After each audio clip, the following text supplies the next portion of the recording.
l'exemple qui est encore très frappant, c'est celui de la Turquie.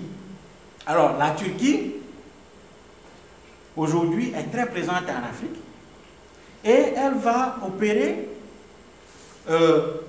par étapes.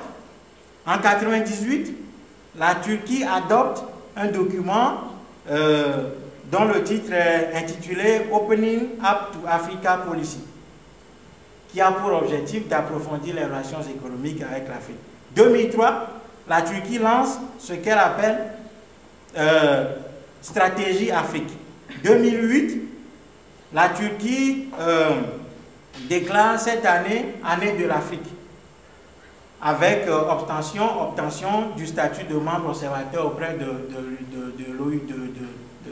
de l'Union africaine. Et en 2010, le président turc, Abdullah Gül, ira en Afrique, dans 3 pays, essentiellement, le Kenya, la RDC et le Cameroun, avec 100 hommes d'affaires. Bon. Et la Turquie va institutionnaliser ses relations au travers de son agent de coopération internationale qui s'appelle TICA, qui aujourd'hui a 3 bureaux en Afrique, notamment au Soudan, en Éthiopie et au Sénégal, à partir desquels elle opère dans 30 pays africains. Donc, la Turquie est présente et déjà, en 2010, la Turquie a gagné en Afrique 18 milliards de dollars sur les affaires qu'elle mène. Et compte, dans les 3 années à venir, c'est-à-dire 2010-2013, a passé de 18 milliards à 30 milliards de dollars. Et la Chine compte jouer sur plusieurs paramètres. 1. Son réseau diplomatique. Donc aujourd'hui, les ambassadeurs de la Turquie se multiplient en Afrique. 2. Sur le ferment religieux. Et sur ce coup-là, la Turquie joue bien son rôle. Parce que, qu'est-ce qu'elle fait? La Turquie dispose à l'intérieur de ses frontières de ce qu'on appelle Diyanet, qui est la direction des affaires religieuses. Et cette direction va convoquer ou bien va organiser une conférence et va appeler les responsables musulmans africains et 300 étudiants africains invités à étudier la théologie en Turquie. Donc la Turquie aussi prépare ses propres hommes en Afrique aujourd'hui par le biais de la formation d'étudiants. Ensuite, la Turquie va aussi utiliser le même outil humanitaire.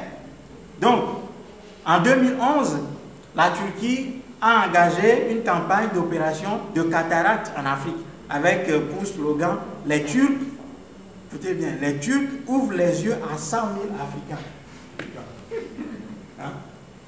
Et donc, vous imaginez les gens qui, dans les villages qui ne voient pas, qui ont des problèmes de vue, etc., bon, qui sont sauvés grâce à la Turquie. Si demain vous allez leur dire que les Turcs, ce ne sont pas nos amis, ben, ils vont vous lapider. Ils vont vous lapider.